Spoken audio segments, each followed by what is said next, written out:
L'avez-vous senti? L'avez-vous ressenti? Et même si on ne sentait pas la présence de Dieu, par la foi, nous reconnaissons la sainte présence de notre Dieu. Merci aux musiciens, merci aux chants de nous avoir conduits au travers de ces chants. Et je suis, comme vous, convaincu que même au travers de moments de louange, ce n'est pas une option, c'est pas on va chanter, bon c'est le moment de chanter, mais c'est un moment, un point de rencontre, où nous nous joignons aux anges qui dans le ciel adorent Dieu constamment, jour comme nuit. La Bible nous dit qu'il y a une race d'anges qui a 3 paires d'ailes, frères et sœurs. Une pour se cacher la face, une pour se cacher les pieds et une pour voler. Et constamment devant le Seigneur, proclame Saint, Saint, Saint est l'Éternel, le Dieu des armées, qui était, qui est et qui vient. Si nous pouvions voir la gloire de Dieu, si nous pouvions quelques instants entrer dans ce lieu, même l'apôtre Paul a parlé d'un 3e ciel. Saviez-vous qu'il y avait un 3e ciel? Certains ont vu le Seigneur venir, prendre une chair comme la nôtre, mais d'autres l'ont vu couronné de gloire et d'honneur. Ils sont tous tombés par terre. À commencer par Jean sur l'île de Patmos, où il a reçu ces révélations qui nous projettent dans l'avenir et qui nous rappellent que le meilleur est devant nous, frères et sœurs. Le meilleur est devant nous. Que Dieu soit béni, que Dieu soit glorifié. Je veux saluer notre sœur Fabienne Coudeville. Elle est là parmi nous ce matin. Je tenais à te faire ce petit clin d'œil. On va ouvrir très rapidement la parole de Dieu. Il y a plusieurs dimanches de cela. Nous nous sommes encouragés les uns les autres à plus que jamais, à cause des circonstances, à cause du simple fait qu'on est donc à la fin des temps, de pouvoir nous préparer. J'aimerais encore insister ce matin sur ce même thème. Et pour ce faire, je vous encourage à prendre avec moi une des paraboles qui, à mon sens, est l'une des plus connues dans le milieu chrétien, c'est la parabole des 10 vierges. Et pour ce faire, prenez avec moi, s'il vous plaît, l'évangile selon saint Matthieu, au chapitre 25, du verset 1 jusqu'au verset 13. Une lecture qui s'impose en introduction. Matthieu chapitre 25, du verset 1 jusqu'au verset 13. On en profite pour saluer nos frères et nos sœurs internautes qui nous suivent directement via YouTube, c'est ça, hein? Voilà, que Dieu vous bénisse et eh bien, soyez bénis là où vous êtes. Et ensemble, nous écoutons ce que le Seigneur veut nous dire. Matthieu chapitre 25, du verset 1 jusqu'au verset 13, et nous lisons ensemble. « Alors le royaume des cieux sera semblable à 10 vierges qui, ayant pris leur lampe, allèrent à la rencontre de l'époux. 5 d'entre elles étaient folles et 5 sages. Les folles, en prenant leur lampe, ne prirent point d'huile avec elles. Mais les sages prirent avec leur lampe de l'huile dans des vases. Et comme l'époux tardait, toutes s'assoupirent et s'endormirent. Au milieu de la nuit, on cria « Voici l'époux, allez à sa rencontre !» Alors, toutes ces vierges se réveillèrent et préparèrent leur lampe. Les folles dirent aux sages, « Donnez-nous de votre huile, car nos lampes s'éteignent. » Et les sages répondirent, « Non, il n'y en aurait pas assez pour nous et pour vous. Allez plutôt chez ceux qui en vendent et achetez-en pour vous. » Et pendant qu'elles allaient en acheter, l'époux arriva. Celles qui étaient prêtes entrèrent avec lui dans la salle des noces et la porte fut fermée. Plus tard, les autres vierges vinrent et dirent « Seigneur, Seigneur, ouvre-nous » Mais il répondit « Je vous le dis, en vérité, je ne vous connais pas. » Verset 13. « Veillez donc, puisque vous ne savez ni le jour, ni l'heure. Amen. » Merci Seigneur de bénir ta parole, de bénir nos cœurs. Seigneur, que nous ne soyons pas des auditeurs oublieux ce matin. Mais viens graver cette parole dans nos cœurs. Je te le demande au nom de Jésus. Amen. Durant son ministère terrestre, souvent le Seigneur Jésus utilisait une technique de communication qu'on appelle les paraboles. Alors pour ceux qui ne savent pas ce qu'est une parabole, eh bien je vais faire très simple et très court. Dans la Bible, une parabole, c'est quoi? C'est juste une histoire tirée de la vie courante et qui va servir à illustrer une vérité biblique, une doctrine, un enseignement biblique. Et en l'occurrence ici, qu'est-ce que Jésus a fait à travers cette parabole dite des 10 vierges? Il a voulu, eh bien, ni plus ni moins, enseigner ses disciples sur son prochain retour. Ce n'est pas plus compliqué que ça. La pensée, eh bien, c'est que Jésus voulait prévenir ses disciples, oui, que son retour sera soudain et que, par conséquence, il était important, plus qu'urgent, d'être vigilant afin de ne pas manquer ce rendez-vous. D'ailleurs, la conclusion à cette parabole, on la retrouve au verset 13, on l'a lu en dernier lieu, on peut la relire. « Veillez donc, puisque vous ne savez ni le jour, ni l'heure de la venue de notre Seigneur Jésus-Christ. » Je l'ai dit, je le redis encore ce matin, le retour de Jésus ou l'enlèvement de l'Église est le point de mire de tous les chrétiens qui se respectent, de tous les chrétiens nés nouveaux. Parce qu'aujourd'hui, tout le monde s'appelle chrétien, mais Dieu sait ceux et celles qui lui appartiennent. Le retour de Jésus-Christ est l'aboutissement de notre marche chrétienne, de notre pèlerinage ici-bas sur cette terre, car je l'ai déjà dit également, nous sommes que de passage. C'est pour cela, merci Seigneur pour tous les biens qu'il pourrait nous accorder, toutes les bénédictions terrestres que nous pouvons avoir, mais nous savons que ces choses sont passagères et qu'à un moment donné, il faudra laisser tout ça pour comparaître devant le Seigneur. Le retour de Jésus est véritablement le but à atteindre. Vous savez, pour avancer dans la vie, il faut se fixer des buts. Si vous n'avez pas de but, vous aurez tendance à tourner en rond. Mais le but du chrétien, c'est de pouvoir viser cet enlèvement qui va être le terme, la fin, alléluia, de toute souffrance, de toute difficulté. Là, on pourra souffler. Là, on pourra dire, ah, c'est bon. Là, on pourra se relâcher, frères et sœurs. Parce qu'on va entrer dans un moment éternel de félicité, de joie et de paix dans la présence du Seigneur. Plusieurs centaines de passages dans le Nouveau Testament nous parlent sur le retour du Seigneur. Jésus lui-même, à plus de 20 fois, va parler de son propre retour. Pratiquement chaque épître du Nouveau Testament nous parle du retour du Seigneur. Alors vous le comprenez, j'aimerais de la parabole des 10 vierges tirer quelques enseignements pour chacun d'entre nous. Est-ce que vous aimeriez qu'on puisse s'attarder sur cette parabole? Alors je sais, pour la plupart, vous avez déjà entendu cette parabole, mais je veux croire que le Saint-Esprit est capable encore de nous interpeller, peut-être même de nous rappeler certaines vérités. Mais avant, il nous faut peut-être, pour bien comprendre cette parabole, nous replonger un petit peu dans le contexte de l'époque et nous immerger dans la tradition orientale de l'époque concernant le mariage. Il faut savoir déjà, premièrement, que du temps de Jésus, les noces du mariage se célébraient quand? Le soir, au coucher du soleil. Alors il y avait plusieurs étapes à cela. Le fiancé allait donc dans la demeure, vers la demeure de sa fiancée. C'était une première étape pour venir donc la recueillir. Et ensemble, tous les deux se dirigeaient vers leur futur lieu d'habitation qui bien souvent était la simple demeure du fiancé. Et il faut savoir aussi que cette même demeure du fiancé servait aussi à donc la salle de noces, mais aussi le lieu où se déroulerait le repas des noces, qui, il faut le savoir, à l'époque, le repas des noces durait 7 jours. Waouh! Pendant 7 jours, il ripaillait, il y avait toutes sortes de réjouissances. Et je crois que c'est une belle image de ce qui nous attend là-haut dans le ciel. Constamment, nous nous réjouirons dans la présence du Seigneur. Alors, pour revenir à cette première étape, lorsque l'époux, le fiancé, venait vers la demeure de sa future épouse, la coutume voulait que les jeunes filles vierges, qu'on appelait les amies de noces de la fiancée, puissent sortir devant l'époux et sortir munis de lampes, bien sûr des lampes allumées, lampes éclairées, et tout cela pour accueillir le fiancé. Et c'est justement toute cette coutume juive que nous raconte quelque part le Seigneur Jésus au travers de cette parabole des 10 vierges.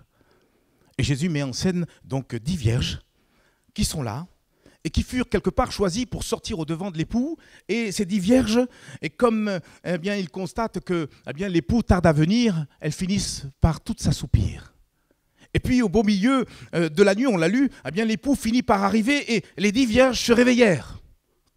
Et nous le voyons par la suite, au travers du texte qu'on a lu en introduction, au bout du compte, seule la moitié des jeunes filles vierges, non seulement furent prêtes à accueillir l'époux, mieux encore, elles purent entrer dans l'endroit de la salle des noces. Quand on regarde cette parabole, c'est clair, le Seigneur Jésus, par cette parabole, compare les chrétiens à ces 10 vierges et qui devaient attendre l'époux. Par cette parabole, Jésus voudrait nous, quelque part, mettre en évidence qu'il y a sur la terre que deux types de chrétiens, deux catégories de chrétiens. Pas trois, pas quatre, que deux catégories de chrétiens. D'un côté, les chrétiens qui sont sages, et de l'autre, les chrétiens qui sont insensés, des chrétiens qui pensent être prêts, mais qui en réalité ne le sont pas. Et je ne voudrais pas ce soir que nous nous bercions d'illusions. Je ne voudrais pas ce soir que nous nous trompions, comme dit la parole de Dieu, par de faux raisonnements. Mais que cette parole, ce matin même, puisse nous bousculer, parce que souvent le Seigneur Jésus utilisait les paraboles pour choquer, pour interpeller, et plaise à Dieu que ce matin le Seigneur nous interpelle et nous aide à nous positionner devant lui. Permettez-moi de faire quelques remarques concernant les vierges folles. Il faut commencer par elles.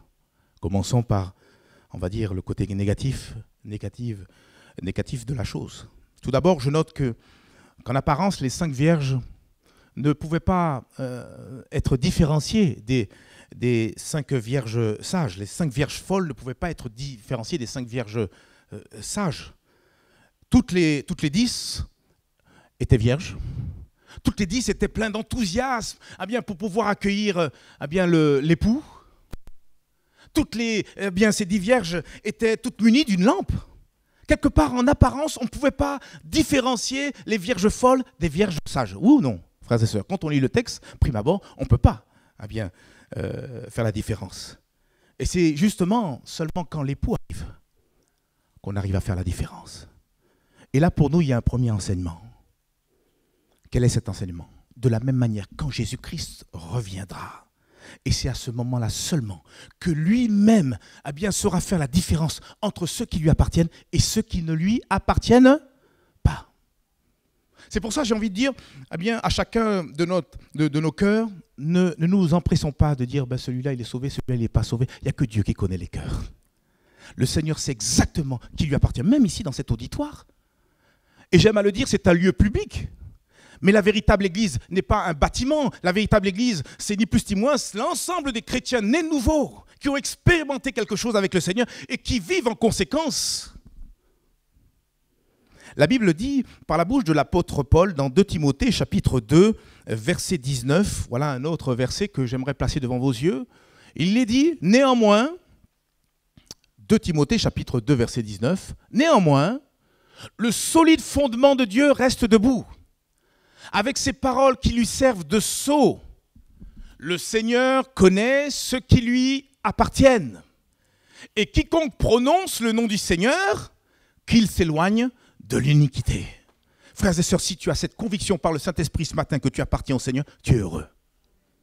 Tu es heureux. Comment moi, personnellement, je me fourvoyais dans des faux raisonnements quand j'étais plus jeune, puisque vous le savez tous, je suis issu d'une famille chrétienne, et je pensais que le salut était une affaire de famille. Et je voyais mes parents travailler, servir Dieu de tout leur cœur. Je disais, vas-y papa, vas-y maman. Parce que pour moi, je regardais mon salut au travers de l'œuvre de mes parents. Et je voyais cette image où on partait tous, on allait tous décoller. Mais j'étais en train de me tromper. Je me rappelle ce jour, j'étais encore un préadolescent, dans cette grande auditoire, ça se passait sur Paris, où à un moment donné, le Seigneur a pointé du doigt ma jeune vie. Et en me disant quelque part, tu vois Joël, tu te dis chrétien comme les autres. Tu te dis enfant de Dieu. Mais il te manque quelque chose. Tu ne me connais pas personnellement. Et en effet, ce jour-là, j'avais observé, et c'est une partie de mon témoignage, j'ai observé 2 chrétiens qui manifestaient une joie sur leur visage. Et moi, tout comme eux, je me disais chrétien, mais impossible. Cette joie qui manifestait sur leur visage, je ne l'avais pas. Et je me disais intérieurement, mais attends, je chante comme eux, je prie comme eux, je suis régulier aux différentes réunions. Remarquez, tout jeune, on n'avait pas le choix. Hein. Mes parents avaient fait un choix et je bénis le Seigneur pour ce choix qu'ils faisaient. On venait pratiquement à chaque réunion, 8 enfants. On faisait aller-retour 70 km aller, 70 retour. Qu'est-ce qu'on n'est pas capable de faire pour le Seigneur? Aujourd'hui, c'est léger. Aujourd'hui, on vient à la réunion à la carte. Frères et sœurs, le niveau spirituel de l'Église est bien bas. Mais parallèlement, le Saint-Esprit est prêt à pouvoir nous envahir, nous rendre bouillants. Et c'est pour ça que nous sommes là aujourd'hui, pour ce temps de jeûne, pour chercher la face de Dieu. Seigneur, il faut que les choses changent, il faut que les choses bougent. Et que je ne sois pas inerte, inactif. Alors je me disais, Seigneur, je chante comme eux, je prie comme eux. Mais cette joie qu'ils ont sur leur visage, je ne l'ai pas. Et le Seigneur me disait, tu vois, ça c'est le fruit de ma relation avec eux. Qu'en est-il de cette relation entre toi et moi? Et tout petit, préadolescent, je me suis vu en train de pleurer. Je ne pouvais pas arrêter mes larmes. Alors j'ai essayé de cacher, parce que quand on est préado, on est quand même un peu fier. Hein. Mais ce jour-là, le Seigneur a dévoilé mon cœur. Et ça a été le déclic qui m'a permis, bien par la suite, d'ouvrir mon cœur et de recevoir le Seigneur des années plus tard en Martinique. Et là, j'ai dit oui au Seigneur. Et depuis, je marche avec lui. Frères et sœurs, je vous le dis, je ne joue pas un rôle. Je suis un chrétien comme vous, sauvé par grâce.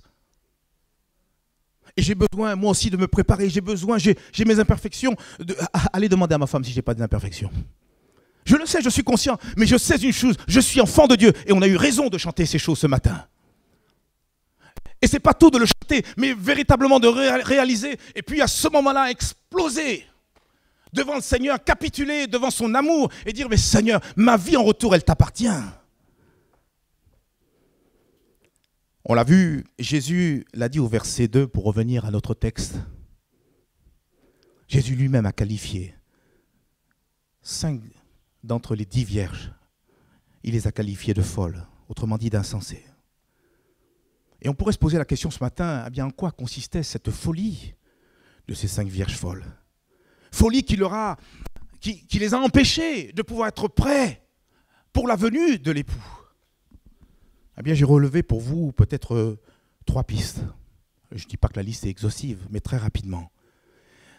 On pourrait dire, concernant ces 5 vierges folles, et je l'ai dit tout à l'heure, qui représentent une catégorie de chrétiens et de chrétiennes, il y avait certainement chez elles de l'insouciance, mêlée de négligence. Jésus le précise dans la parabole, elle n'avait pas pris de réserve d'huile avec elle. Elle n'avait pas prévu l'arrivée tardive de l'époux. C'était pourtant monnaie courante que l'époux arrive en retard. D'ailleurs, encore aujourd'hui, rares sont les mariages qui commencent à l'heure. C'est vrai ou c'est pas vrai? Allez en Martinique, vous allez voir, si les futurs époux arrivent à même une demi-heure, 1 heure, pour eux, ils sont en avance. Hein. J'extrapole, j'exagère un peu. Mais rares sont les mariages qui commencent à l'heure.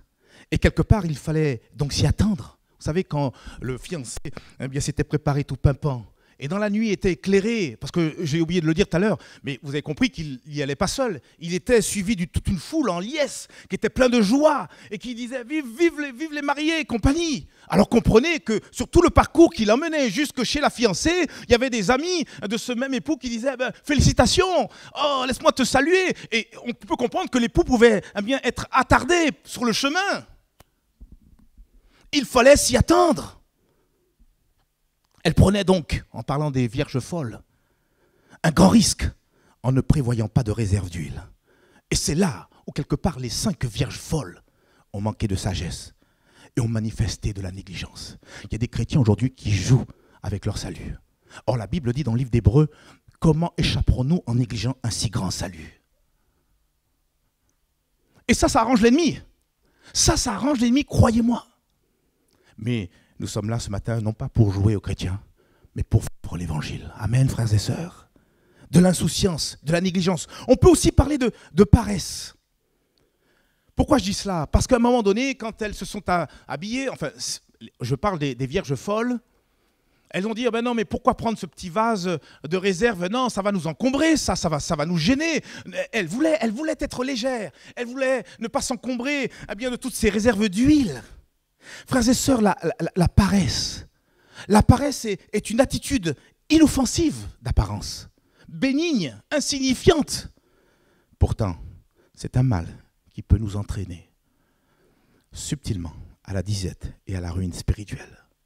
Quand Jésus parle à ses disciples dans une autre parabole, la parabole des talents, Jésus met en évidence ce serviteur méchant et paresseux qui n'a pas su mettre au service de son maître les talents qui lui avaient été confiés. Et on peut lire par exemple ce passage dans Matthieu chapitre 25, juste une bribe de cette autre parabole, Matthieu chapitre 25, les versets 26 à 30. Très rapidement, nous lisons. Son maître lui répondit, « Serviteur méchant et paresseux, tu savais que je moissonne où je n'ai pas semé, et que j'amasse où je n'ai pas vanné. Il te fallait donc remettre mon argent au banquier. Et à mon retour, j'aurais retiré ce qui est à moi, avec un intérêt. Verset 28. Ôtez-lui donc le talent et donnez-le à celui qui a des 10 talents. Car on donnera à celui qui a, et il sera dans l'abondance. Mais à celui qui n'a pas, on notera même ce qu'il a. Il y a une autre version qui dit, on notera même ce qu'il croit avoir. Ça va loin, hein? Et le verset 30, qui est pour nous quand même assez important. Et le serviteur inutile, jetez-le dans les ténèbres du dehors, où il y aura des pleurs et des grincements de dents. Frères et sœurs, le passage qu'on vient de lire nous révèle quelques vérités. La première, c'est que la paresse est capable de nous empêcher de servir le royaume de Dieu, de servir le prochain à travers les talents que Dieu nous a confiés, car Dieu nous a confié à tous un talent. Et la Bible nous dit, je l'ai déjà dit, que lorsque nous quitterons cette terre, quand nos yeux se fermeront, gloire à Dieu, notre corps retourne à la poussière, mais notre âme retourne vers son Créateur et son Seigneur. Et voilà qu'arrive une étape, et ça c'est tout le domaine de l'eschatologie, ce qui nous attend dans l'avenir, et arrive une étape où nous comparaîtrons tous les uns et les autres devant le tribunal de Christ. Et Dieu nous posera la question, qu'est-ce que nous aurons fait avec les talents qu'il nous aura accordés? Et c'est là où peut-être certains chrétiens diront, mais quel talent que j'ai? Ils vont être même surpris. Beaucoup seront surpris devant le Seigneur. Quand Jésus va leur dire, mais même le verre d'eau que vous donnerez à l'un de ses plus petits, c'est à moi que vous l'aurez fait. Et ils comprendront que finalement l'œuvre de Dieu est à portée de main. Ce que Dieu nous demande, c'est des choses simples dans la vie de chaque jour. C'est un choix que nous devons faire. Le miraculeux, ça c'est la part du Seigneur. Et il fait comme il veut. On n'instrumentalise pas l'œuvre de Dieu. Le Seigneur, il fait comme il veut, avec qui il veut. Par contre, il nous demande de vivre cette vie chrétienne qui consiste à aimer le prochain, comme nous-mêmes, consiste à mettre Dieu en premier lieu. Il y en a, ils mettent le Seigneur en deuxième, troisième, quatrième rang, après leurs affaires, après leurs petites popotes, après leur petit ménage. Mais quand on comparaîtra devant Dieu, frères et sœurs, je ne veux pas, je l'ai dit très jeune, souvent dans mes prières, Seigneur, je ne veux pas devant toi présenter des mains vides ou quelques victuailles. Je veux, tout comme le Seigneur, dire, j'ai achevé l'œuvre que tu m'as demandé de faire. Et je sais que c'est aussi votre désir, autrement vous ne seriez pas là ce matin. Je sais que c'est aussi le désir de nos frères et sœurs qui nous suivent via l'application YouTube. Dieu veut nous parler. Dieu veut nous mettre en garde. Il nous a dit dans 1 Pierre chapitre 4 et le verset 10, la réalité suivante, qui confirme ce que je suis en train de vous dire. Comme de bons dispensateurs des diverses grâces de Dieu, que chacun de vous mette au service des autres le don qu'il a reçu. Mon frère, ma sœur, il faut que tu cherches le don que Dieu t'a donné. C'est une compétence, c'est une qualité, c'est quelque chose que Dieu t'a donné, qui peut être surnaturel, qui peut être purement humaine, mais peu importe, ce don, il faut que tu le mettes au service du royaume des cieux. Et quelquefois, pour le découvrir, ce don, il faut juste se rendre disponible. Souvent, les gens disent, mais je ne sais pas quoi. La Bible dit, c'est clair, tout ce que ta main trouve à faire avec ta force, fais-le. Te rendre disponible entre les mains de Dieu. Et puis en faisant, le Seigneur va te donner à découvrir quelque chose, d'ailleurs que tous les autres vont te faire remarquer. Ah mais toi mon frère, à toi ma sœur, bravo sur ce point-là. Et peut-être dans l'intimité avec le Seigneur, lui-même saura vous confirmer que c'est bel et bien quelque chose qui vous caractérise et que Dieu aimerait que vous puissiez mettre à sa disposition pour le service du royaume des cieux. Notre point que l'on peut mettre en évidence concernant la paresse a le pouvoir de nous disqualifier du ciel. C'est ce qu'on a lu au verset 30. Frères et sœurs, de grâce, gardons-nous de la paresse. La paresse sous toutes ses formes. La paresse physique, la paresse spirituelle. Le Seigneur ne peut pas utiliser des paresseux. Mais il faut qu'on soit plus que jamais diligent. Et pour être diligent, pour être plein de zèle, il nous faut, alléluia, être remplis constamment du Saint-Esprit. Frères et sœurs, si vous êtes remplis, si nous sommes remplis du Saint-Esprit, nous ne tiendrons pas en place. D'une manière ou d'une autre, nous servirons le Seigneur. D'une manière ou d'une autre, le Seigneur saura nous utiliser. Et il le fera efficacement. Et notre service servira à pouvoir glorifier le Seigneur. On l'a vu, il y avait certainement chez ces 5 vierges folles de l'insouciance, de la négligence. On vient de voir qu'il y avait certainement de la paresse. eh bien, dans leur attitude. Je voudrais terminer en regardant aussi un troisième et dernier point. Il y avait peut-être un manque de sérieux. Un manque de sérieux vis-à-vis de la mission qui leur avait été confiée. C'était quand même un honneur d'avoir été désigné par la fiancée à pouvoir devancer la venue de l'époux et quelque part l'accueillir avec des lampes. Il y avait toute une symbolique à cela. Si vous voulez, ces 5 vierges ou ces 10 vierges pouvaient être comparées à ce qu'on appelle aujourd'hui les demoiselles d'honneur. Et oui, dans un mariage, certaines jeunes filles ou quelquefois un jeune homme sont désignés pour accompagner de manière particulière un événement, un moment si particulier qu'est le mariage. Et les jeunes filles vierges, quelque part, étaient ce que l'on appelait donc aujourd'hui des demoiselles d'honneur. Elles étaient donc choisies, mandatées par la fiancée. Mais voilà la question. Avaient-elles pris réellement au sérieux la mission qui leur avait été confiée? Je crois qu'il y a quelques dimanches de cela, on a fait mention de notre ami Noé. Et j'avais lu un passage que j'aimerais à nouveau remettre devant vos yeux dans le livre d'Hébreux au chapitre 11 et le verset 7. Vous savez, quand cet homme a pris au sérieux les paroles que Dieu lui avait dites. Dieu lui a dit, je vais détruire cette terre par le déluge. Mais toi, par contre, construis-toi une arche. Mais laisse-moi te donner les mesures, la taille, les dimensions de cette arche. Et quand il a vu ça, Noé, il a écarquillé les yeux. Ses yeux sont tombés, sont sortis de ses orbites. Tellement c'était immense. Le projet de Dieu est immense. Et on lit Hébreux chapitre 11 et le verset 7, mais cette fois-ci dans la version Bible français courant. Et il nous est dit la chose suivante. Par la foi, Noé écouta les avertissements de Dieu au sujet de ce qu'il allait se passer, et qu'on ne voyait pas encore. Et parlant de Noé, il nous est dit, Noé prit Dieu au sérieux et construisit une arche dans laquelle il fut sauvé avec toute sa famille. Ainsi, il condamna le monde et obtint grâce à sa foi que Dieu le considère comme juste. Amen. Noé prit Dieu au sérieux. Frères et sœurs, je ne sais pas combien de temps, on l'avait dit la dernière fois, c'est certainement plus d'un siècle qu'il a dû prendre pour terminer cette arche. Mais je veux croire avec vous qu'il a dû prendre beaucoup de temps. Ça a dû lui prendre beaucoup de temps. Frères et sœurs, le royaume de Dieu, le Seigneur ne veut pas une moitié de nous, un dixième, il veut tout notre temps. Il veut qu'on se donne, qu'on se livre. Voilà le plus grand sacrifice que même un dimanche matin nous pourrions offrir au Seigneur. Au-delà des chants, au-delà de ce qu'on peut apporter, c'est dire Seigneur, je m'offre à toi. Je suis à toi.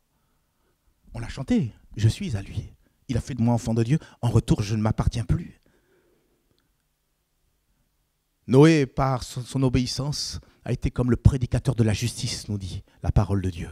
Il a pris au sérieux ce que Dieu lui a demandé de faire, parce qu'il voyait pour lui son propre salut, mais aussi celui de sa famille. Je dis souvent dans mes prières, moi et ma maison, nous servirons l'Éternel. Et je veux aussi que toute ma famille soit sauvée. Je prie pour mes filles. Kaliana, Johanna, Christelle, qu'un jour elles se tournent vers le Seigneur et se donnent au Seigneur. Et ça, ce n'est pas l'œuvre d'un homme, ce n'est pas l'œuvre d'une religion quelconque, c'est l'œuvre de Dieu. Et Dieu est capable de toucher nos ados. C'est pour ça qu'il est important qu'on puisse prier pour nos frères comme Philippe, je le vois là, et Nathalie aussi, je l'ai vu. Alléluia, que Dieu, alléluia, puisse les encourager. Ils ont une tâche particulière. Mais ça, c'est ce que Dieu leur a confié.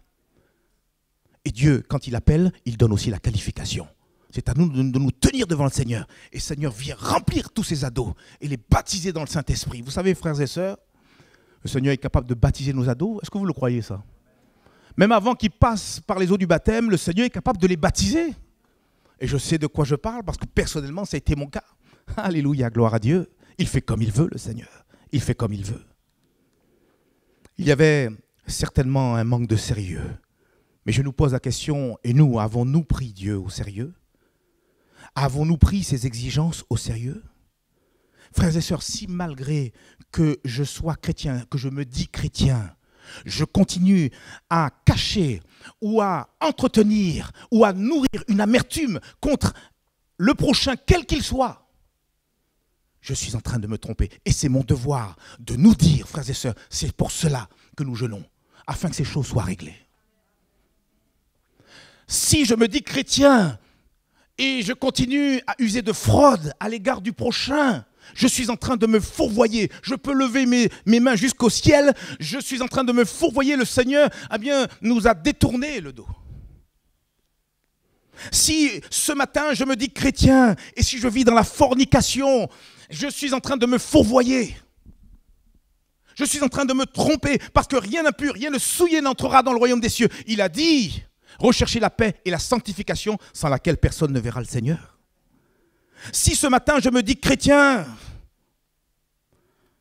et je pratique le mensonge, je suis en train de me fourvoyer. Et je pourrais comme ça continuer la liste. Si je me dis chrétien et j'agis comme les païens, je suis ni plus ni moins comme ces 5 vierges folles. Pourtant, elles avaient l'enthousiasme, elles avaient la lampe, elles étaient vierges. On pourrait extrapoler et dire que cette virginité nous parle du fait que ces vierges, ces chrétiens, ont accepté le salut. Il y a des gens, un jour, ils ont accepté sincèrement le salut. Mais à côté de ça, ils n'entrent pas dans cette vie de piété, dans cette vie de sanctification. C'est pour ça que nous pouvons perdre le salut. C'est pour ça qu'il nous est dit autre part, travailler à notre salut.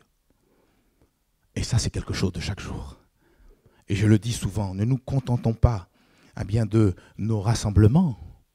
Il y a des chrétiens qui s'illusionnent, pensant que s'ils ne vont pas au ciel, c'est à la faute d'un tel, c'est la faute du pasteur, c'est la faute des anciens, c'est la faute. Il y a toujours une excuse. Frères et sœurs, en cherchant bien, il y a toujours une excuse.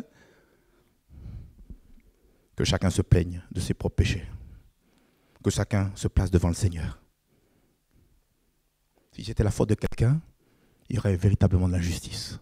Mais quelles que soient les circonstances qui t'entourent, tu peux continuer à marcher, lever la tête et avancer, persévérer jusqu'au bout. C'est une marche spirituelle, c'est un combat de chaque jour.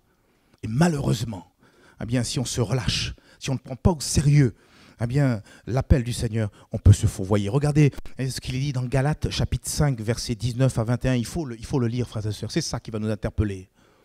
L'apôtre Paul s'adresse à toutes les églises qui se trouvaient dans une contrée, qu'on se trouve en Asie mineure, qu'on appelle la Galatie. Et il nous est dit que l'apôtre Paul s'adresse donc à tous ces chrétiens qui se trouvaient là. Et il dit, les œuvres de la chair sont manifestes. Ce sont quoi? L'impudicité. Il met ça en premier lieu. Et il sait pourquoi il le dit. C'est aussi l'impureté. C'est la dissolution. C'est aussi l'idolâtrie. La magie. Les inimitiés. C'est quoi les inimitiés? C'est le contraire d'amitié. Ce sont les querelles. Il y en a, ils sont spécialistes des querelles. Vous les voyez arriver, vous avez même tendance à partir en courant parce qu'il y aura un conflit. Les querelles, les jalousies. On est là avec un sourire, mais le cœur est faux. Seigneur Jésus, que Dieu nous garde de ça. Les animosités. Animosité, c'est... on comprend, on le sous-entend. Avoir un comportement animal, gakiki, en disant... la personne dit, mais attends, mais c'est qui est devant moi? Un lion ou bien un être humain? Les animosités, les disputes, du matin jusqu'au soir. On m'avait raconté une fois, il y avait un couple, sur leur porte, ils avaient écrit « Dieu est amour ». Mais du matin jusqu'au soir et du soir jusqu'au matin, c'est que des disputes. Les voisins, quand ils voient ça, ils ne comprennent pas. Ils passent devant la porte, Dieu est amour, mais à l'intérieur, ils entendent des cris. Les disputes, les divisions, les sectes. Et de dire au verset 21, il ne s'adresse pas à des païens, frères et sœurs, l'apôtre Paul. Il dit, il s'adresse à des chrétiens. Il continue, il dit l'envie, l'ivrognerie, les excès de table et les choses semblables. Je vous dis d'avance. L'apôtre Paul, il a dit, je vous ai tout dit d'avance. Comme je l'ai déjà dit, vous voyez, il se répète. Et tant pis si je me répète, je vais vous le dire et le redire, afin que je puisse dire, comme l'apôtre Paul, je suis pur du sang de chacun d'entre vous, parce que je ne vous ai rien caché de tout le conseil de Dieu. Que ceux qui commettent de telles choses n'hériteront point le royaume de Dieu. Il y a une catégorie de chrétiens qui, lorsque Jésus-Christ va venir surprendre le monde, va rester là. Frères et sœurs, quelle frayeur! Comme le Seigneur décidait ce matin de venir, et puis paf, disparition. Je veux le croire de tout le monde là. Mais ce serait grave. Si moi le premier, je restais là sous l'estrade avec le micro, tout bête. Je ne peux même pas régler le micro parce que le sonorisateur, il sera parti. Mais ça n'arrivera pas, parce que par la grâce de Dieu, je veux me tenir prêt. Et je sais que c'est aussi votre désir, et je sais aussi que c'est le désir de nos frères et de nos sœurs qui suivent via l'application YouTube. Avons-nous pris, frères et sœurs, au sérieux qu'il est urgent que nous nous préparions au retour de Jésus? Et quelque part, on pourrait dire oui, non, aujourd'hui, mais seul le retour du Seigneur sera révélateur de qui s'est préparé et de ceux qui ne sont pas préparés. Allez, j'arrête avec les vierges folles, vous voulez qu'on arrête, hein? Je sais pas. On va peut-être s'arrêter sur les vierges sages, on va terminer par cela. Évidemment, dans cette parabole, Jésus met aussi en évidence les vierges sages. Et on l'a compris, ce qui a différencié les vierges sages des vierges folles, c'est ni plus ni moins les réserves d'huile, bien que les vierges sages avaient emporté avec elles. La réserve d'huile est pour ainsi dire le point central, le point important, le point capital de cette parabole. La réserve d'huile est le détail, oh combien important, qui va permettre aux 5 vierges sages d'être prêtes pour accueillir l'époux et entrer dans la salle des noces. D'où l'importance pour nous, chrétiens, de se poser la question, mais quel enseignement nous pourrions tirer de cette huile? Huile qu'on retrouve dans les lampes, chez ces vierges sages et folles, en l'occurrence, mais aussi réserve d'huile que possédaient nos amis les vierges sages. Premièrement, dans la Bible, l'huile est souvent rapportée à la personne du Saint-Esprit. Les vases d'huile peuvent être l'image quelque part de la personne du Saint-Esprit qui est venue habiter nos cœurs. Et Jésus-Christ nous a envoyé le Saint-Esprit afin qu'il nous aide à entretenir une communion personnelle avec Dieu. Il nous l'a envoyé comme un puissant consolateur qui, selon la parole de Dieu, dans l'évangile de Jean, il nous est dit qu'il nous conduira dans toute la vérité. Le Saint-Esprit est celui qui nous aide à témoigner de Jésus d'une manière efficace, avec assurance. Quelquefois, on est en mode masqué et on sent que le Saint-Esprit dit « Vas-y, parle de Jésus ». Mais on est un petit peu gêné. Tout ça, c'est parce qu'on manque d'huile, frères et sœurs. Si on est rempli du Saint-Esprit, c'est avec fierté devant le monde et devant même les moqueurs. On est capable de dire, non seulement je suis fier d'appartenir à Jésus, mais ce Jésus-là, il est la réponse à ton besoin, il est la réponse à tous tes problèmes. Viens à lui et alors tu connaîtras, alléluia, ce bonheur ineffable. Il faut qu'on ait de l'assurance. Vous avez vu comment on cible les évangéliques de plus en plus? Ça a commencé avec l'église de Mulhouse. Maintenant, c'est de la bouche d'une certaine autorité qu'on entend qu'on devient dangereux pour la société. Tout ça, frères et sœurs, c'est spirituel.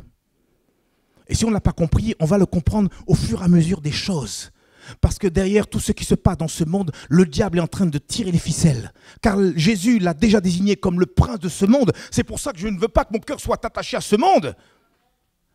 Mon cœur est attaché au Seigneur. Mon royaume est celui des cieux. Ma maison, elle est là-haut. Et je suis là, dans un terrain, alléluia, une bataille spirituelle. Et je veille. Et je veux combattre le bon combat de la foi. Le Saint-Esprit nous a été donné pour témoigner de Jésus, mais le Saint-Esprit est aussi le gage de notre appartenance à Christ. Pour savoir si quelqu'un appartient à Jésus, il faut que cette personne vérifie si, oui ou non, elle a le Saint-Esprit au-dedans de lui. À quel moment nous recevons le Saint-Esprit? Non pas lorsque nous connaissons cette expérience, le baptême du Saint-Esprit, non, bien avant. Avant, lorsqu'on donne notre cœur au Seigneur, lorsqu'on se repent de nos péchés, lorsqu'on se convertit à Dieu, le Saint-Esprit vient habiter nos vies. Et à partir de ce moment-là, nous appartenons, alléluia, à la grande famille de Dieu. Mais bien sûr, il nous faut par la suite connaître cette autre expérience que le baptême du Saint-Esprit afin, entre autres, d'être efficace pour parler de la part de Jésus. Regardez ce qu'il est dit dans Romains chapitre 8 et le verset 9. Voilà, pour ceux qui prennent des notes, je vous donne quelques versets. Et je crois que c'est par la parole de Dieu que Dieu est à même de convaincre nos cœurs afin d'avancer et progresser avec lui. Romains chapitre 8, verset 9. Pour vous, vous ne vivez pas selon la chair, mais selon l'Esprit. Si du moins l'Esprit de Dieu habite en vous. Si quelqu'un n'a pas l'Esprit de Christ, il ne lui appartient pas. Et quand je donne mon cœur au Seigneur, le Saint-Esprit vient habiter ma vie. Et c'est lui-même qui met eh bien, l'assurance dans notre cœur que nous appartenons à Dieu. Mieux encore, le Saint-Esprit nous a été donné afin que nous soyons fin prêts pour le retour du Seigneur. C'est lui qui nous permettra de décoller. La Bible nous dit que Jésus-Christ reviendra. Quand il reviendra, c'est la première partie de la seconde venue du Seigneur. Il s'arrêtera sous les nuées et son église, son épouse, la fiancée de Jésus-Christ, eh bien, décollera comme un aimant, eh bien, sera tirée vers le Seigneur pour plus jamais le quitter. Et ce miracle surnaturel se manifestera par la puissance du Saint-Esprit. C'est ce que dit eh bien, toujours l'apôtre Paul, 2 versets plus bas, Romains chapitre 8 et le verset 11, il nous est dit « Et si l'esprit de celui qui a ressuscité Jésus d'entre les morts habite en vous, celui qui a ressuscité Christ d'entre les morts rendra aussi la vie à vos corps mortels par son esprit qui habite en vous. » Même les morts en Christ, à ce moment-là, eh bien, la Bible nous dit, ils ressusciteront. Et ça, c'est la puissance encore du Saint-Esprit. Mais nous qui serons vivants et qui verront le retour du Seigneur, nous décollerons de cette terre. Nous défierons eh bien, la loi de la pesanteur. Et à cet instant, notre corps sera transformé en un corps glorieux. On sera semblable au Seigneur Jésus. Tout ça en un clin d'œil. Mes amis, ça, ce n'est pas du cinéma. Ça, c'est la réalité. Alléluia, gloire à Dieu. Oui, l'huile est souvent rapportée à la personne du Saint-Esprit, mais d'une manière plus large, et je termine par cela, l'huile eh bien, correspond eh bien, à notre vie cachée en Jésus-Christ. Vous savez, l'huile, quand ces jeunes filles venaient avec cette lampe, on ne la voyait pas. L'huile était à l'intérieur de... Vous savez, c'est dommage, j'aurais dû projeter une image de ces petites loupiottes en terre cuite. Et à l'intérieur, eh bien, il y avait cette huile qui alimentait une mèche, et bien sûr, qui était allumée par une flamme. Mais la flamme était alimentée par l'huile. Mais l'huile était cachée. L'huile, c'est le comburant qui va eh bien, nourrir la flamme. Sans eh bien, cette huile, pas de lumière. Et c'est pour ça que je dis que quelque part, l'huile est l'image de notre relation avec Dieu, de notre communion avec Dieu. Celle qui a été entretenue par l'Esprit de Dieu. L'huile, c'est quoi? C'est notre capital spirituel. C'est en même temps notre foi, c'est en même temps notre attachement pour Dieu, c'est en même temps notre dévotion à Dieu. C'est notre intimité avec Dieu que nous cultivons à travers la méditation de la parole de Dieu, à travers la prière. Tout à l'heure, au travers du jeûne et de la prière, on va renouveler nos réserves d'huile. Seigneur, j'ai besoin de carburant. C'est clair, pour avancer le véhicule, il faut quoi? Il faut mettre de l'essence, hein? L'essence ou du gasoil, peu importe. Mais il faut alimenter. Si tu iras nulle part, tu vas jouer. Voilà, quelquefois, nos enfants, on les laisse tenir le volant, mais tout est éteint. Alors on peut s'imaginer qu'on avance, on n'avance pas. Il faut mettre de l'huile, plutôt de l'essence, du gazole, pour que la voiture avance. Comprenez cette image? Et c'est pareil spirituellement. Pour avancer, il faut cette huile, il faut ce contact, ce face-à-face avec le Seigneur. Je veux reprendre juste le psaume 23. Le psaume 23 au verset 5. Voilà. L'auteur, qui est David, qui était d'ailleurs un berger avant d'être roi sur Israël, dit « Tu dresses devant moi une table en face de mes adversaires. » Et il rajoute « Tu oins d'huile ma tête et ma coupe déborde. » Une des fonctions du berger, c'était eh bien, des moments eh bien, de prendre ses brebis et puis avec de la graisse, eh bien, l'appliquer sur la tête eh bien, de l'animal. Parce que souvent, eh bien, une période, ces brebis sont attaquées par des insectes qui les piquent. Quelquefois, souvent, qui viennent attaquer le nez de la brebis. Et le berger avait eh bien, ce contact, cette proximité avec sa brebis pour lui appliquer de la graisse, de l'huile. Mais ce bienfait-là, il ne pouvait être appliqué que si et seulement si il y avait cette proximité entre le berger et la brebis. Et tout cela pour parler de la communion. Si je n'ai pas cette proximité avec le Saint-Esprit, je ne pourrais pas pleinement bénéficier de l'huile. Car celui qui nous donne l'huile, c'est Dieu lui-même. Dans vos moments personnels, même les 5 minutes que vous auriez pris pour lire la parole de Dieu, vous permettez à Dieu lui-même, le divin berger, bien d'appliquer cette huile sur votre tête, sur votre cœur, dans votre vie, et quelque part, par la même occasion, d'alimenter votre réserve d'huile. Laissez-moi terminer. Avez-vous remarqué la demande des 5 vierges folles à l'adresse des 5 vierges sages? Matthieu chapitre 25, verset 8. Les folles dirent aux sages, « Donnez-nous de votre huile, car nos lampes s'éteignent. » Imaginez-vous, hein, ils étaient toutes en train de dormir, peut-être certaines étaient en train de ronfler, peu importe, elles étaient toutes assoupies, les 10. Et ça nous parle bien que le retour du Seigneur surprendra tout le monde. Personne ne pourra dire « je le savais, je l'ai même écrit dans un livre ». Je rigole ça, ces livres où on dit exactement « il va arriver tel jour ». C'est soit on croit à la parole de Dieu, ou on croit bien même à la conviction ou l'art oratoire de certaines personnes qui nous expliquent par A plus B que Jésus va arriver telle date. Il a dit « personne ne sait quand il viendra. Il viendra comme un voleur. Il surprendra tout le monde. » Et quand elles se sont réveillées, de suite, c'est un branle-bas-le-combat. On se lève, on prépare tout, etc. Et ces jeunes filles folles constatent que finalement, ils vont manquer d'huile.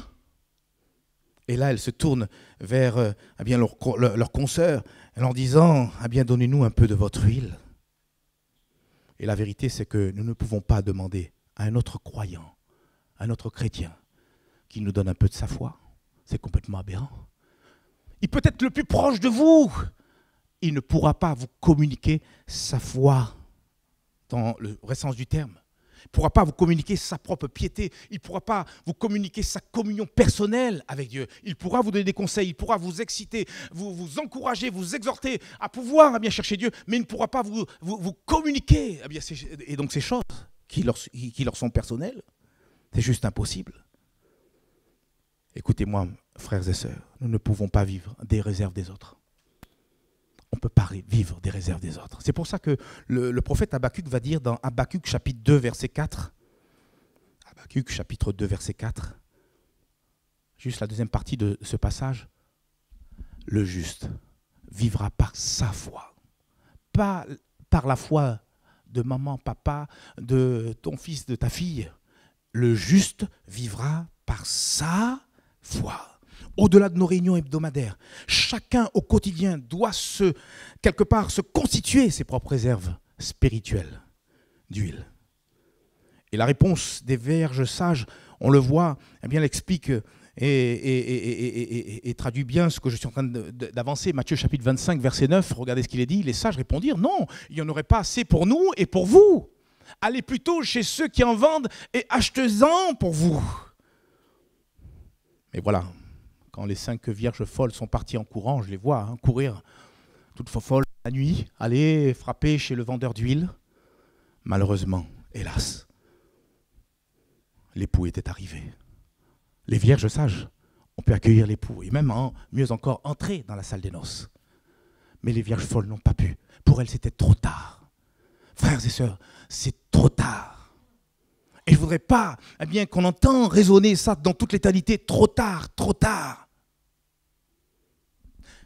Imaginez-vous quand Noé a terminé cette belle construction, quand le dernier animal est entré dans l'arche, après que toute la famille de Noé soit entrée, la Bible dit, relisez le texte, Dieu lui-même ferme à la porte. C'est jamais nous qui fermerons la porte, c'est Dieu à un moment donné qui fermera la porte de la grâce. Et je m'imagine alors que l'eau était en train de monter, alors que les gens commençaient à réaliser que tout ce que la Bible dit était vrai. Je m'imagine ces gens qui frappaient. Noé, Noé, ouvre, ouvre, ouvre. Et peut-être Noé, avec des larmes derrière, pouvait dire, c'est trop tard. Je ne peux ouvrir cette porte. C'est Dieu lui-même qui l'a fermée. Frères et sœurs, à un moment donné, le Seigneur, il dira stop. Parce que sa patience sera arrivée jusqu'au bout. La Bible dit, même face aux moqueurs qui disent, mais il est où le retour du Seigneur? Le Seigneur dit, mais c'est parce que Dieu use encore de patience à votre égard. Afin que vous puissiez accéder à la repentance. Sans repentance, on ne pourra jamais, alléluia, entrer, alléluia, dans l'arche que le Seigneur a mise en place pour sauver l'humanité. Pour ces 5 vierges, c'était trop tard. Mais pour nous qui sommes ici, il est encore temps d'aller acheter auprès de Dieu, alléluia, de l'huile. Pourquoi je dis ça? Je m'inspire d'un passage de l'Ancien Testament, Ésaïe chapitre 55, verset 1. Si on peut le... Voilà, super. Vous tous qui avez soif, venez aux eaux. Même celui qui n'a pas d'argent, venez acheter et manger. Venez acheter du vin et du lait. sans argent, sans rien payer. Au fait, pour obtenir cette huile, pour obtenir de la nourriture auprès de Dieu, pour obtenir ce dont on a besoin, pour continuer la marche, pour être fin prêt pour le retour du Seigneur, il nous suffit qu'une seule chose, la foi. Voilà, c'est comme ça qu'on pourra bien obtenir de la part de Dieu. Dieu, il donne gratuitement. On ne peut pas acheter le ciel, on ne peut pas acheter le salut, on ne peut pas acheter ses réserves d'huile. Dieu nous les offre, mais il nous demande par la foi de pouvoir saisir ces choses. Apocalypse chapitre 3, verset 18 nous dit aussi, et c'est Jésus lui-même qui parle, il dit « Je te conseille d'acheter de moi de l'or éprouvé par le feu, afin que tu deviennes riche. Des vêtements blancs, afin que tu sois vêtu, et que la honte de ta nudité ne paraisse pas, et un collier pour oindre tes yeux, afin que tu vois. » Tout est à notre disposition auprès du Seigneur, et c'est à nous de nous approcher de Dieu. Et de laisser encore le Seigneur nous interpeller. Est-ce qu'on peut baisser la tête, frères et sœurs, fermer les yeux? Que dire en conclusion? La parabole que nous avons lue aujourd'hui nous invite à tous nous tenir prêts. Prêts afin de ne pas manquer le retour imminent de notre Seigneur Jésus-Christ.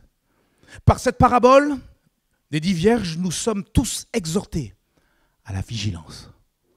Nous sommes tous exhortés à être sages. En quoi faisant? En veillant toujours à avoir des réserves d'huile spirituelle dans nos vies. Comment avoir ces réserves d'huile? Tout simplement en entretenant une communion réelle et personnelle avec Jésus. Un dernier verset, puis après quoi on va prier. Proverbe chapitre 21, verset 20, il nous est dit, Proverbe chapitre 21, verset 20, « De précieux trésors et de l'huile sont dans la demeure du sage. Mais l'homme insensé, autrement dit l'homme fou, les engloutit, il les gaspille, il les dilapide, il ne prend pas au sérieux les choses. » Mais nous retenons ce matin que de précieux trésors et de l'huile sont dans la demeure du sage. Prions Dieu que nous soyons sages. Prions Dieu ce matin, alléluia, que nous soyons intelligents, afin que nous ne soyons pas surpris par le retour du Seigneur. Il est important que nous nous posions une question. Après nombreuses années, où j'en suis avec le Seigneur? Mon frère, ma soeur, je nous pose cette question. Nous reste-t-il de l'huile dans nos cœurs? Nous reste-t-il, alléluia, de l'huile indispensable pour accueillir la venue du Seigneur? Sommes-nous de ces vierges folles ou de ces vierges sages? Le Saint-Esprit peut nous parler ce matin. Il peut nous éclairer sur cette question et nous aider à faire le point. Je ne veux pas que tu te trompes. Je ne veux pas que tu te fourvoies. Et tu ne pourras d'ailleurs jamais dire au Seigneur, je ne savais pas. C'est pour ça que je voudrais nous encourager à faire les bons choix. Et si peut-être toi qui es là dans cet auditoire et tu ne connaîtrais pas le Seigneur, il faut commencer par cela, te tourner vers celui-là seul qui a donné sa vie à la croix pour toi. Et si tu veux t'approcher de Jésus, si tu veux te donner pleinement à Jésus, si tu veux te repentir de tes péchés, te livrer à lui, fais-le aujourd'hui. Fais-le en cet instant. Et je voudrais même donner cette occasion, alors qu'on a les têtes baissées, les yeux fermés, si quelqu'un, ici dans cet auditoire, voulait donner son cœur à Jésus, voudrait voir cette huile commencer en abondance se déposer dans votre cœur, je voudrais juste vous demander de lever la main et très rapidement la rebaisser. Oui, vous pouvez baisser la main. Oui, rebaisser la main. Dieu vous voit. Y a-t-il une autre personne qui voudrait dire Seigneur, je veux repartir avec toi, je veux me donner à toi? Y a-t-il quelqu'un? Oui, tu peux baisser la main. Dieu t'a vu. Oui, Dieu t'a vu. Oui, Dieu t'a vu. Alléluia. Dieu sait qu'il lui appartient. Et en levant votre main, vous voulez dire au Seigneur, Seigneur, je veux aussi appartenir à ce merveilleux royaume des cieux. Et je voudrais non seulement que ton sang me purifie, mais également, alléluia, que ton huile puisse couler dans ma vie, afin que je sois fin prêt pour ton retour qui va surprendre tout le monde. Seigneur, tu vois ces personnes qui ont manifesté le désir, une fois pour toutes, de se donner à toi. Tu vois encore les entraves, tu vois encore ces barricades dans certains cœurs, tu vois encore, Seigneur mon Dieu, ces pierres qui sont là, Seigneur mon Dieu, si lourdes. Tu vois ces ce passif, tu vois ce passé, mon Dieu, quelquefois qui enferme, qui emprisonne, Seigneur, mon Dieu, ces personnes. Je te prie dans ta grâce. Mon Dieu, toi qui viens, qui libères les captifs, viens libérer les esprits, viens libérer les cœurs au nom de Jésus-Christ. Et ces personnes qui prennent une position, une résolution devant toi, aide-les à se débarrasser du péché, aide-les, Seigneur Père, mon Dieu, à crier vers toi, à se repentir. Mon Dieu, toi, Seigneur, tu prends au sérieux ceux et celles qui s'approchent de toi. Et je te le demande au nom de Jésus-Christ. Toi qui veux que tous les hommes soient sauvés, fais grâce à ces personnes. Transforme-les. Tu vois l'angoisse. Tu vois, mon Dieu, pour certains, Seigneur Père, mon Dieu, le manque de joie. Pourtant, ils s'efforcent de faire tout, Seigneur, mon Dieu. Mais ils sont malheureux intérieurement, Seigneur. Oh, communique-leur la vie de l'Esprit. Communique-leur, Seigneur Père, cette onction, Seigneur, que toi seul es capable de donner par le Saint-Esprit. Oh, je te prie dans ta grâce, transforme leur vie, car tu as dit, si quelqu'un est en Christ, il est une nouvelle création. Les choses anciennes sont passées. Voici maintenant, toutes choses sont devenues nouvelles. Qu'il en soit ainsi, au nom de Jésus. Seigneur, purifie leur vie, purifie leur cœur. Seigneur, fais d'eux, Seigneur Père, de véritables enfants de Dieu. Oh Seigneur, tu as dit, même les prostituées nous devanceront dans le royaume des cieux. Suscite la soif dans leur cœur. Donne-leur, Seigneur, ce désir de mettre de l'ordre dans leur vie. Tu vois la pagaille dans leur esprit. Tu vois la pagaille même dans leur maison. Seigneur, manifeste-toi, glorifie-toi. Et aide-les à mettre, Seigneur Père, mon Dieu, les choses en ordre, afin qu'ils produisent des fruits dignes de la repentance. Tu les accueilles maintenant et tu leur fais grâce au nom de Jésus. Au nom de Jésus. Amen. Et amen. Que Dieu soit béni, que Dieu soit glorifié.